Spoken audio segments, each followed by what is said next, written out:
எப்படியே அசுரர் குலத்தை நாசம் செய்து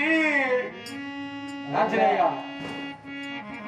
அசுரர் குலத்தை நாசம் செய்து ஓடிவா ஓடிவா அசுரர் குலத்தை நாசம் செய்து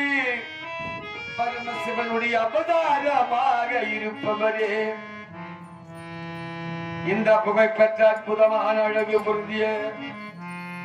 ஆக்கியப்பேட்டை அடுத்த புதூர் கிராமத்தில் எழுந்தொழிக்கும் பக்த ஆஞ்சநேயா